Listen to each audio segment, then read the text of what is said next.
तो आप लोग जो ये मुझसे पूछ रहे थे कि केस स्टडीज़ को करने के लिए कौन कौन से चैप्टर इम्पोर्टेंट रहेंगे। अच्छा, एक चीज़ मैं आप लोग को ये क्लियर करूं कि आप लोग ये चीज़ ध्यान रखिएगा कि केस स्टडीज़ जो हैं वो आपके अनसीन पैसेजेस की तरह नहीं हैं।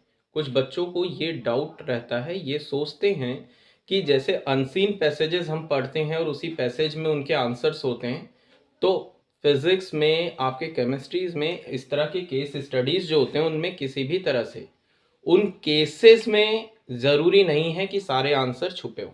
आपके अगर 4 क्वेश्चंस पूछे जा रहे हैं तो हो सकता है एक क्वेश्चन का आंसर आपको उसमें मिल जाए, अदरवाइज उस सिचुएशन के ऊपर, उस केस के ऊपर बेस्ड आपका क्वेश्चन दिया होगा जिसको आपको आंसर सोचना है। और वो उनके कॉन्सेप्ट बेस्ड होते हैं, आपको उनके ट्रिक, उनके कॉन्सेप्ट को पकड़ के चलना होगा उस क्वेश्चन को सॉल्व करने के लिए।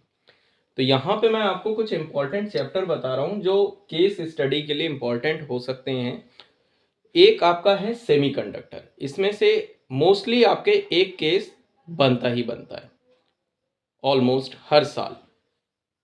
फिर दूसरा चैप्टर आपका आपका एटम और न्यूक्लियाई में से एक आता है, हो सकता है इस साल भी आ जाए।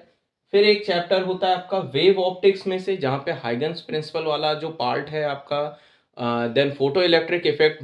वेव ऑप्टिक्स का मतलब आपका ये पूरा ही सेगमेंट जो है इससे रिलेटेड आपका बन सकता है। फिर इस तरह से आपका नेक्स्ट है इलेक्ट्रोमैग्नेटिक वेव्स, जो उसमें पूरी चीज़ों को, इलेक्ट्रो और मैग्नेटिक की पूरी चीज़ों को कंक्लूड किया गया, उस चैप्टर में से आपका एक पैसेज बन सकता है। तो ये जो मैंने आपको 5 चैप्टर दिए हैं, semiconductor, atoms, nuclei, wave optics और electromagnetic waves, these are some kind of important chapters for case study. ठीक है, अब आप इनको गो